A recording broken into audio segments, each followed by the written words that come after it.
एक जंगल में एक शेर रहता था। शेर बहुत ताकतवर था, मगर वह उतना ही मूर्ख भी था।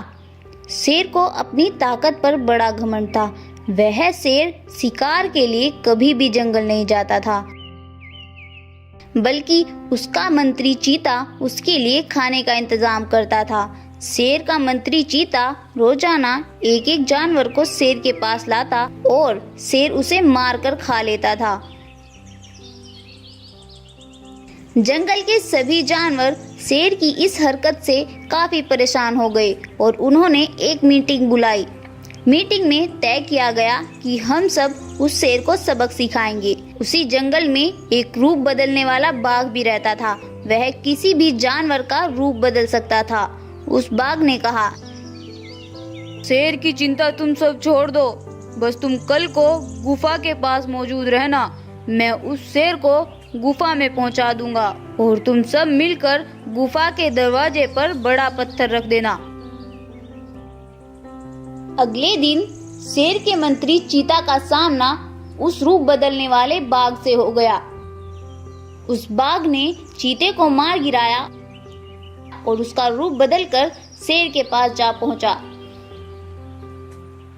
उस दिन बिना किसी जानवर को साथ लिए जब वह शेर के पास पहुंचा तो घमंडी शेर ऊंची आवाज में बोला, क्यों रे चीते मंत्री, तेरी हिम्मत कैसे हुई बिना जानवर के मेरे पास आने की? मुझे बहुत ज्यादा भूख लगी है, जाओ मेरे लिए जानवर का बंदोबस्त करो। शेर की बात सुनकर वह रूप बदला हुआ बाघ बोला,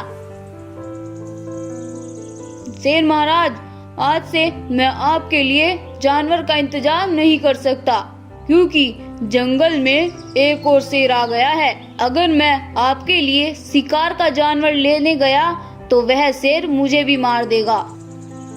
ये सुनकर शेर जोर से दहाड़ा और उस शेर की तलाश में जंगल में निकल पड़ा।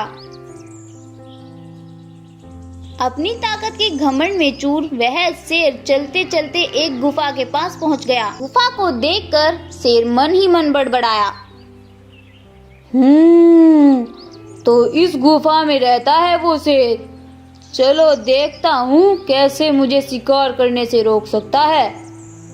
सभी जानवर छुपकर शेर को देख रहे थे और शेर जैसे ही गुफा के अंदर पहुंचा, सब जानवरों ने मिलकर गुफा के दरवाजे पर एक बड़ा सा पत्थर रख दिया। दरवाजा बंद होते देख शेर जोर जोर से चिल्लाने लगा, बचाओ बचाओ, मगर सभी जानवर गुफा का दरवाजा बंद करके वहां से चले गए। तो बच्चों, क्या सीखा इस कहानी से? इस कहानी से हमें यह शिक्षा मिलती है कि हमें किसी की भी बातों पर बिना देखे विश्वास नहीं करना चाहिए।